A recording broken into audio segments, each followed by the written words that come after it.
Okay, now we're ready for the exciting conclusion. Chapter 32 From Small Things. While everyone else's attention was on the commotion above, we made a hasty dash through the gates.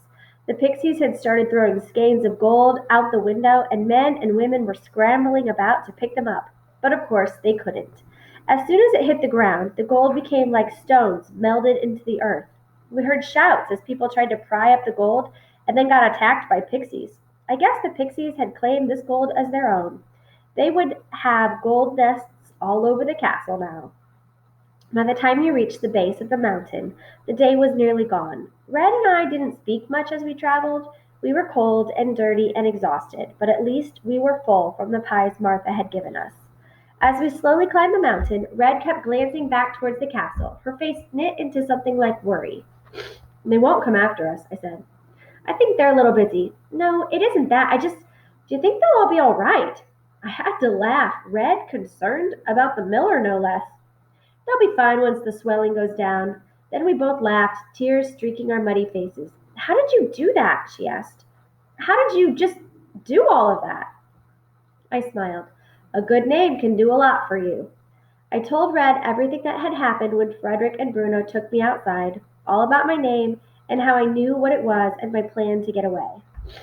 "Rumpelstiltskin," she said slowly. "That's crazy. You're trapped and tangled, but then you're really powerfully magical. Who isn't?" She patted me on the head.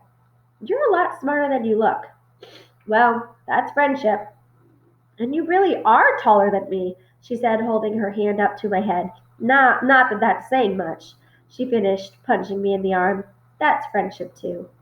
We reached the edge of the village just as the sun was going down, casting a sparkling pink glow over all the snow.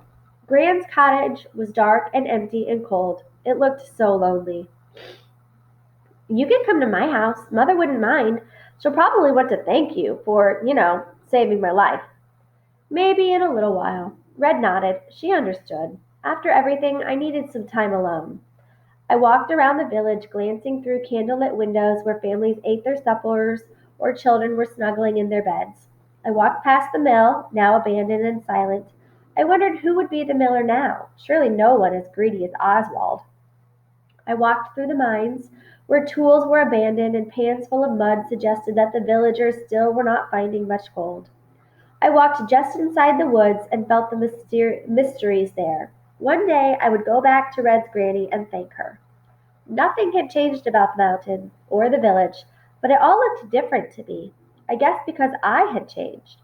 When I came back to the cottage, I noticed something that was really different. There was a hardy little sapling growing in the snow in front of the cottage. My seed! Red must have come and watered it, or maybe even her granny. Big things can grow from small ones. What would it grow to be? I hoped a giant apple tree.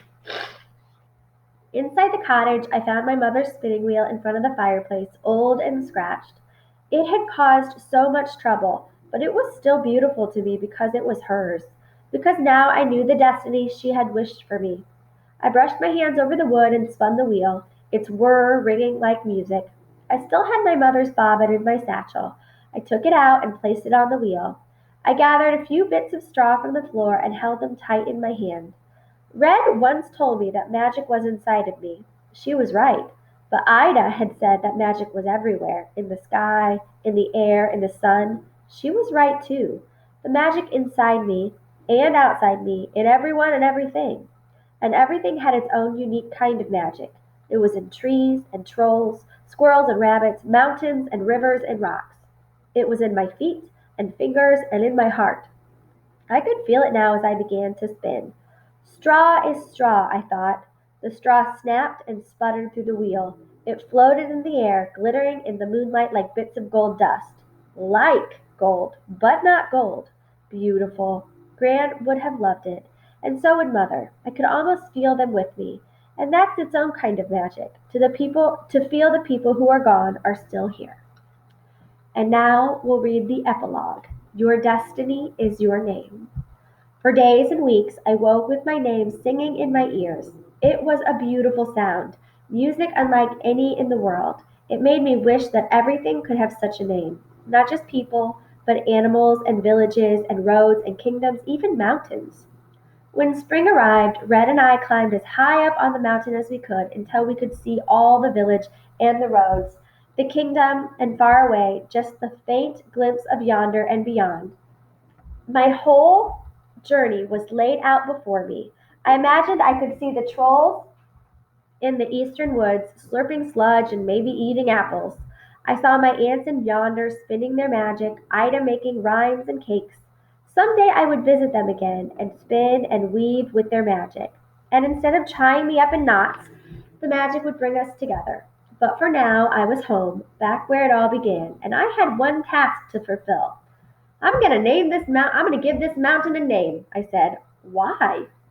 Asked Red. It doesn't need a destiny like we do. Yes, it does, I said. Everything in the world should have a destiny and come together and get all intertwined and tangled with our own destinies. Sounds like trouble, said Red. I smiled. It probably is, but what is destiny without a little trouble? And right then and there, I stood up and hollered the name of my mountain. The name soared into the sky and clouds. I could feel the magic of it spreading over the mountain, sinking into the ground and running right up through my feet, bursting with power and fateful glory.